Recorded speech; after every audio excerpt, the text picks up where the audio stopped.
Hello everyone, आज है मेरे साथ मेरे कॉलेज का फ्रेंड। कितना साल हो गया? 14 हो गए ना। 2010 में पास आउट हुए थे और आज 2024 में वापस मिले 14 इयर्स बाद। कैसा लग रहा है? इनका नाम है लवेश सिंघल। लवेश बताइए हमारे दोस्तों को कैसा लग रहा है? बस वैसा ही लग रहा है यार, जैसे कि कॉलेज में थे। कुछ ऐसा नहीं लग रहा कि यार अपन एकदम चेंज। तो जो कॉलेज में हमने एक दूसरे से प्रॉमिसेस किए थे, फ्रेंड्स में प्रॉमिसेस किए थे, कुछ तो किए थे कि मैं इतना बड़ा बन जाऊंगा। बढ़ गए क्या? बनने से बड़े? भाई मैंने नहीं करा, ये तो बिल्कुल वैसी बात बोल रहा है तू जो 3 इयर्स में उसने बोली थी। हाँ, आएंगे हम ये करेंगे, 10 साल बाद आएंगे। और मैंने ऐसा कोई भी प्रॉमिस नहीं किया मेरे भाई। नहीं किया था। लग अपन लाइफ में सेटिस्फाइड है क्या? लाइफ में बात करेंगे तो इसको पहले पॉज कर देता हूँ। नहीं तो बात वो 10 साल नहीं है, बात ये है कि क्या हम अपनी लाइफ में अभी सेटिस्फाइड हैं। देखो मेरे जो है ना, इस पॉडकास्ट में बहुत सारे बच्चे होते हैं, तो जो बच्चे कई बार क्या है, छोटा सा टारगेट लेते हैं 1 साल का, जैसे कि मतलब नीट की एग्जाम हो गई कि यार इसमें क्या होगा क्या नहीं होगा। तो अपन जब जिस एज में थे कि जब हमारी भी आरपीटी या फिर AIEEE या फिर JEE एग्जाम थी, उसके बाद के बारे में हम क्यों नहीं सोचते? कितनी बड़ी लाइफ होती है। उसका रीजन है ना, एक्सपोजर नहीं होता ना उसका लाइफ में। तो 12वीं क्लास में केवल तुम्हारे पास यही होता है कि मुझे 6 किताबें पढ़नी है या 10 किताबें पढ़नी है।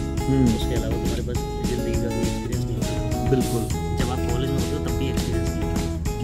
कॉलेज के बाद जो आपने 10 साल निकाले हैं, आपने वहाँ से एक्सपीरियंस लिया। वो एक्सपीरियंस अभी तो हम केवल पढ़ाई कर रहे होते हैं, और नीट में तो केवल 12th पास करना है। उसके बाद आपको जिस फील्ड में वर्क करना है उसकी पढ़ाई आप करोगे। नीट में क्या बनते हैं? डॉक्टर बनते हैं। डॉक्टर बनते हैं। डॉक्टर में यार मतलब मैं जितने लोगों को जानता हूँ उसमें ऐसा है कि काफ़ी सारे डॉक्टर ऐसे हैं जो आज भी जॉब कर रहे हैं, और बहुत सारे डॉक्टर हैं जो वेल एस्टेब्लिश्ड हो गए, और उससे ऊपर भी बहुत सारे ऐसे हैं इवन जो वेल एस्टेब्लिश होने के बाद भी मतलब बहुत तेजी से ग्रोथ कर रहे हैं। वो तो माइंडसेट की बात है ना। नीट के बाद आपने ऐसा थोड़ी, आपने नीट क्लियर करा, MBBS करा, डॉक्टर बन गए, कई सारे उसके बाद भी डॉक्टर ही रह जाते हैं। कई बार MS हो जाते हैं, MCH हो जाते हैं। और जरूरी है क्या कि आप डॉक्टर ही बनो? भाई आपने कोशिश की डॉक्टर बनने की, और कोई रास्ता नहीं है आगे बढ़ने का। लाइफ में क्या यही चीज होती है? कई सारे लोग IAS बनते हैं, कई सारे लोग ट्रेडर बन जाते हैं। तो वो अपने अंडर कंपनीज के अंदर डॉक्टर्स को हायर करते हैं, वो काम कर रहे होते हैं। तो बात ये है, आप लोगों को इस चीज से समझना होगा। मेरे जैसा बंदा बहुत बड़ा ट्रेडर बनेगा एक दिन, किसी अच्छे से हॉस्पिटल में मोटा सा निवेश करेगा और वहाँ काफी सारे डॉक्टर एम्प्लॉय करेगा।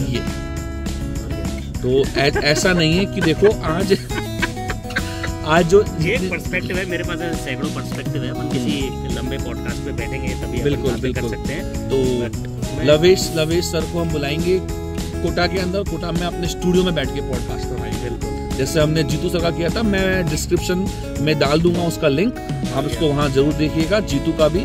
तो देखो हम जो जितने भी फ्रेंड्स हैं जो 2006 से 2010 तक हम कॉलेज के साथ में थे, तो हमारे सबके अब अलग अलग शहरों से आए हुए थे, सबके अपने अपने अलग व्यूज थे, सब अलग फील्ड में काम भी कर रहे हैं। तो ऐसा नहीं है कि केवल एक ही फील्ड आपने जो चूज किया, ठीक है आप उसके लिए मेहनत करो, बट जरूरी नहीं कि आप उसी फील्ड में आगे जाओ। बहुत सारे फील्ड है। हाँ, होप करते हैं, हम आशा करते हैं कि आपका पेपर क्लियर हो जाए, आप डॉक्टर बनो, अच्छे डॉक्टर बनो और अच्छी मेहनत करो। बट मैं हमेशा बोलता हूँ बड़ा सोचो, और बहुत सारा टाइम है आपके पास, क्योंकि अभी तो पढ़ाई कर रहे हो, फिर कॉलेज की पढ़ाई करनी है। बड़ा कितना सोचना है? लेकिन नहीं, इतना बड़ा सोचना है। कैसे डिफाइन करोगे कि अपन ने बड़ा सोचा है? बट नहीं सोचा। आप बड़ा सोचने के लिए ये मत सोचो कि मुझे ये चीज चाहिए। आप उल्टा सोचो। डिफाइन कर रहा हूँ मैं। हाँ, उसको लीवरेज कैसे, फील कैसे करोगे, टेंजिबल कैसे बनाओगे उसको कि आपने बड़ा सोचा है? बड़ा सोचने के लिए आप, मेरे ख्याल से मुझे लगता है, समाज के लिए आप क्या करना चाहते हो। क्योंकि देखो पैसा इतना इम्पोर्टेंस नहीं रखता लाइफ में। आई डोंट थिंक सो कि पैसा इंपॉर्टेंट रखता है कि आपकी शायद 30 लाख की सैलरी हो, 3 लाख की हो, 30 लाख की हो, 3 करोड़ की हो, कोई इफेक्ट नहीं पड़ रहा। आपकी सोच बड़ी होनी चाहिए, आपको मार्केट में क्या देना है। मैं बताता हूँ, मेरे सर बताएंगे। मेरे हिसाब से मेरा आंसर अलग है, और शायद हो सकता है तुम्हारी बात भी सही हो।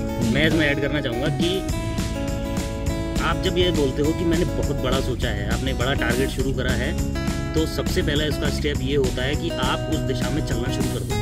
ओके, कैसे मालूम चलेगा कि मैंने चलना शुरू कर दिया? जब उस डायरेक्शन में आप चलना शुरू कर दोगे तो उसके रेफरेंस में बाकी जो चीज़ें हैं ना, उसके लिए आपका माइंडसेट बदल जाएगा। माइंडसेट कैसे बदल जाएगा कि कोई छोटी सी चीज़ थी जिसके बारे में आप बहुत ज़्यादा सोच रहे थे, आपने एक बहुत लंबा, एक बहुत बड़ा गोल बनाया, तो आप दूसरी चीज़ें आप केयर करोगे कि क्या ये ठीक है, मेरा लक्ष्य कुछ और है भाई, मैं वहाँ जाना चाहता हूँ, मैं इसके बारे में नहीं सोच रहा। जब आपका ब्रेन बोले कि yes you are thinking in that way, आपने इसकी केयर नहीं करी है, आपको वो कंपैरेटिव स्टडी दिमाग में आएगी, तो आप बड़े डायरेक्शन में जाएंगे। बिल्कुल, मतलब आप ये देखो कि आपने उस चीज को पाने के लिए कितनी मेहनत करी।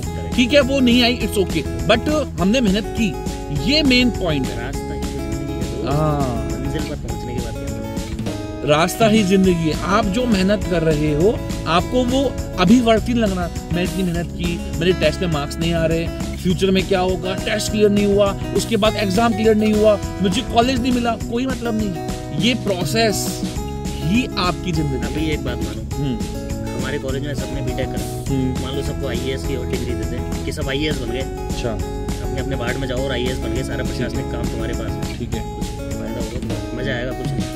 वो जो बंदा आईएएस बनता है, 1000 बच्चे जो हर साल निकलते हैं, उनको अच्छा इसलिए लगता है क्योंकि वो रिग्रेस स्टडी करके उस फेज से जो निकलते हैं, उसका जो पसीना है, उसको वो फील करता है। मेरे हिसाब से मेहनत का ही मजा है। ये तो एक आईएएस का है। अब जैसे मेरे टीचर ग्रुप में बोल दो कि तो हम इतनी मेहनत करके आगे बढ़ते हैं, तो आज क्या होता है कि हमसे कोई बच्चा जब क्वेश्चन पूछता है तो हम समझ जाते हैं, वो आधे रास्ते रोक देते हैं, रुको आपका आंसर ये है। तो इसका मतलब क्या हुआ कि शुरू में भी हम टीचर थे, हम इतनी जल्दी आंसर नहीं दे पाते थे, क्योंकि वो जो जर्नी हुई, किसी भी फील्ड के अंदर बड़ा आदमी तभी बनता है जब वो एक्सपीरियंस गेन करता है। धोनी को ही देख लो, धोनी का एक्सपीरियंस है, लास्ट में आता है बंदा 4 5 6 बॉल खेलता है और छक्के मार चल जाता है, स्ट्राइक रेट 300 प्लस चल रही है। एक्सपीरियंस मैटर, एक्सपीरियंस लो लाइफ के, मेहनत करो। हम ये नहीं बोले कि मेहनत नहीं करनी है, मेहनत बहुत करनी है। और रात को जब सो कि हाँ मैंने बहुत मेहनत की, बस ऐसा ये सोचना। और ये जरूर सोचना कि जिस चीज़ के लिए आप मेहनत कर रहे हो वो चीज़ आपको मिले ना मिले, बट जितनी मेहनत आपको मिली है उसमें इंटरेस्ट जोड़ के आपको मिलेगा जरूर। इसलिए लोग बाग कोटा आते हैं पढ़ने, 11-12 क्यों पढ़ते हैं कोटा से। और ये बोला जाता है, आप वो कौन सी जीतू भैया की पिक्चर है कोटा फैक्ट्री, वो देख लो, उसे बोला आप कोटा ने लाइफ चेंज हो जाती है, मोटिव चेंज हो जाता है, इतने सारे कॉम्पिटिटर्स के बीच में खड़े होकर अपना को फील करना, बस इसलिए लोग बाग कोटा आता है। समझे इस चीज को। चलो ठीक है, सर से मिलेंगे लंबे पोस्टकार्ड में, ठीक है, बहुत जल्दी मिलते हैं। Thank you, take care, bye, all the best.